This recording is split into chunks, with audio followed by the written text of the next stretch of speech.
So there's this bombshell document making the rounds, a 33-page national security roadmap from the Donald Trump administration, and it is sending absolute shockwaves across the Atlantic. What we're going to do right now is break down what it actually says, why it's such a massive break from the past, and, what this could all mean for the future of the US-Europe alliance. Okay, so right out of the gate, this document just drops a stunner. It says, and I'm quoting here, that Europe is facing a stark prospect of civilizational erasure. I mean, wow. That is not your typical diplomatic language. This is a direct, frankly alarming statement that immediately sets a completely different tone for the relationship. So what on earth does civilizational erasure even mean? Well, analysts who are digging into this thing say it's one of the harshest criticisms of Europe ever put on an official US government paper. And the document gets specific. It links this whole idea of erasure to things like multiculturalism and immigration. So we're not just talking about a disagreement over policy here. This is a fundamental clash with the entire direction of modern European society. And what's really fascinating is the philosophy behind all this. This strategy actually dusts off and revives the Monroe Doctrine. Yeah, the one from the 19th century. And look, this isn't just some historical fun fact. It's a huge signal that America is completely rethinking its role in the world, stepping back from being the global policeman and moving toward a much more nationalist, America-first kind of thinking. So what was the Monroe Doctrine? Well, in a nutshell, it was the US telling Europe and other big powers, hey, stay out of our backyard, the Americas. Bringing it back now, it hints at a new era of great power politics, where the world is basically carved up into spheres of influence. And in this world, big players like America, China, and Russia call the shots, often right over the heads of smaller countries. Okay, to really get how big of a deal this is, let's just put it side by side with the Biden administration's approach. The difference is, well, it's night and day. We're talking two totally opposing views of what the US-Europe partnership should even be.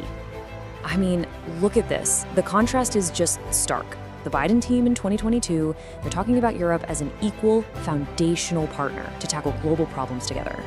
This new document, it calls Europe weak, misguided, and facing decline. And then it goes even further. It says the US role is to cultivate resistance to the path Europe is on. That's not a partnership. That's something else entirely. All right, so beyond Europe, there's another huge theme here, a complete 180 on Russia. Seriously, if the stuff about Europe was a tremor, this new stance on Russia is a full-blown political earthquake. So think about this.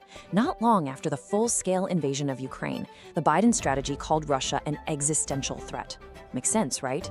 Well, this new document says Russia has strategic potential, and that the US should actually work to reestablish strategic stability with Moscow. It's a total fundamental reversal. And if you don't believe me, just look at the numbers. They really tell the whole story. In the 2022 document, the word Russia pops up 71 times. 71. In this new one, just 10. That's not just a change in vocabulary, that's a huge intentional shift away from seeing Russia as a top security threat for the US. Okay, and here's where it gets really interesting. You might just chalk all this up to, Democrats versus Republicans, but the truly wild part is how different this new strategy is from Donald Trump's own policies from his first term. So the most shocking comparison isn't Trump versus Biden, it's Trump versus Trump. Let's break it down. Back in 2017, Trump's own strategy called NATO an important alliance and Russia an adversary. Pretty standard stuff. Now, NATO is suddenly problematic and Russia has strategic potential. But the real bombshell, the thing you absolutely have to see, is that last line. The 2017 paper specifically mentions Article 5. This new one? Crickets. Nothing. So why is that such a big deal? What is Article 5? It's everything. It's the heart and soul of NATO. It's an attack against one is an attack against all promise. For it to be completely missing from this document, well, that's not just an oversight. It's a deafening silence that makes you question the entire American security guarantee for Europe. And it doesn't stop there with NATO. The strategy says the US should end the perception and prevent the reality of NATO as a perpetually expanding alliance. This basically signals the end of NATO's famous open door policy.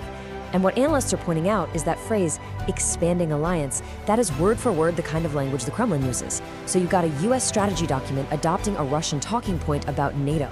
Wow. So, okay, we've got a massive pivot on Europe, a huge pivot on Russia, and a fundamental rethink of NATO. So what does this new world order, this new blueprint, actually look like?